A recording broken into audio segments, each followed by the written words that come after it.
All right, I think I'm recording, and I apologize for the background noise. There's some fans going on. There are some fans going on in the background. Um, okay, so I've been promising to show you my case study in taking $1 and seeing what I could do with it. My daughter Abby went overseas during her college years, and she was in Italy for a while. And I had her hand me $1. I made sure it was cash. I wanted her to feel it disappearing from her wallet, and I think I had a literal cardboard box. Maybe it was a plastic tub, something like that.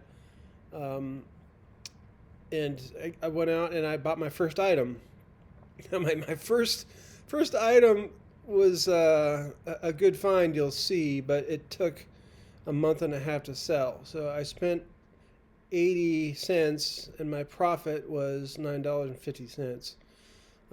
So I made this spreadsheet, and it's a sideways tree, so that here's the brown tree, and so I took that 950 and I bought two items. I bought a video game and I bought a calculator. Calculator sold in 22 minutes for $22, and the Mario game sold in 5 hours. So certainly sped up. So I only spent $6 of that profit and turned things around really well. I think I have to change my size here.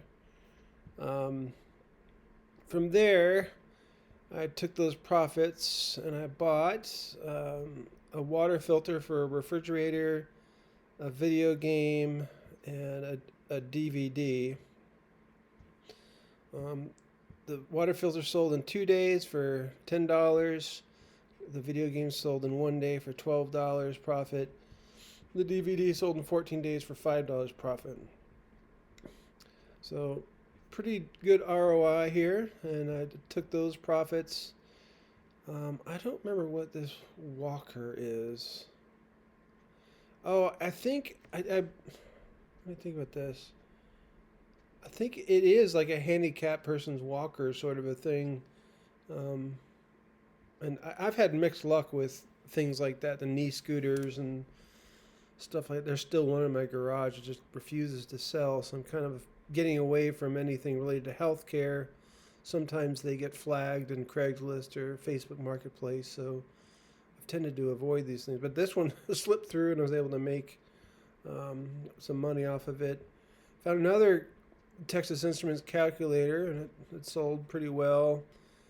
Um, I want to say this vent cover I've had issues with. I think this was eventually returned, so we can kind of disregard this profit. So here are the new branches in this generation of what's in the cardboard box, so to speak. Photography book. Um, Epson printer cartridge. Another calculator. She did pretty well with calculators, which was kind of fun because she's good at math. She was a math tutor, a peer tutor in high school. So it's fun that these calculators, we were able to do some pretty good business with them. I think this eventually sold. No, actually, I think this is still in the box. This is a bad pick on my part, but hey, it happens, right? This was a sewing thing, and oddly enough, I think it was vintage, like new old stock, and it kind of had I want to say 70s or some kind of desirable older look, and it sold for $5 profit. Some kind of headphones, I think. Another calculator. Um, Somehow we picked up an accordion for free. I think I went to a yard sale. They then heard that I was a music teacher, and they were just cleaning out the attic or something. He gave me a free accordion. I sometimes in my accounting, I don't like, you can't calculate ROI if you don't have a price on it, so I just put $1 on it. Another calculator. Here was the big one of the whole thing. Like, I spent $155 at a Goodwill for this piano style keyboard. This is a keyboard that would control virtual instruments on a computer, and this particular one feels really good. It feels exactly like a real piano, but you're able to play software piano sounds or other musical instrument sounds inside a computer using it. It sold in 7 days for 450. I knew it would sell well. This Russian church in my area bought it for their worship services. Um, he was happy. I was happy. I was tempted to keep this. It felt really good. So the lion's share.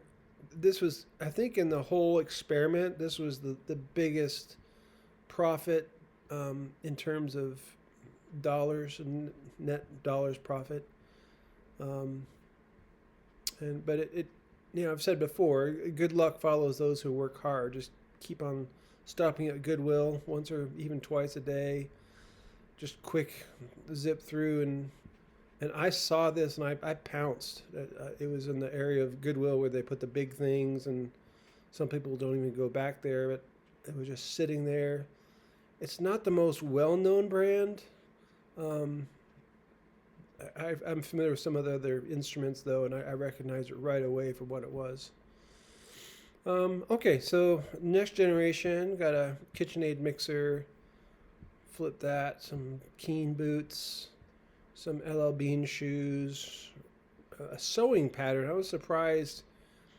I think before this, I saw somebody talking about bolos on eBay, things to be on the lookout for, and they said anytime you can combine two things, like a Star Wars Pez, for example, so you get both Pez collectors and Star Wars collectors. So I've sold a couple of sewing patterns before that kind of are along those themes. If not every sewing pattern is going to sell, but if you find one that fits something like Raggedy Ann or another collectible theme, might be worth picking up. Lululemon shorts, a backpack. I think that eventually sold. When the experiment was over, I didn't go back and fill these in. I think those sold as well. Um, Something, I don't remember what it was. Sometimes I'm filling out my spreadsheet and I accidentally delete it, and then when I go back, I don't remember what was there before I accidentally deleted it. I ended up going with a lot of shoes for Abby because one time when she and I were out sourcing, um, I know these Tesla shoes sold, but I didn't know Tesla made shoes. Um, when I was out sourcing with her once, she was picking up some shoes that did really well, and so I kind of made that one of her themes for um, her store. I still have the tubs in the garage, and I'm trying to get money for her retirement fund. All right, so let me go to the top real quickly. I know this is already going longer than I thought. So I did a summary here. So it started August 21st, and then it ended up at $600, plus the remaining inventory that, as we mentioned, some of that's already sold. So the total income was $900. We spent almost $300 in merchandise, and the average gain return on investment was 603%. 35 items purchased, and this number needs to be updated. So here's each generation. So the green is interesting to watch, like what I invested and then what I got. Of the 950, I spent $6, got 32. Of that 32, I spent $7. And then here's the running total, I think, of what's left over in the envelope. Spent 33, got 82 back. Broke into the three figures. Spent $8, got 35 back. We're up to 130. I think this is the big jump with that keyboard. So spent 172, got 563 back. Just a couple more, I think. Spent 22, got 100. Spent 35, got 52. And I think that's it. That's where we got to 617. So within 1 year, we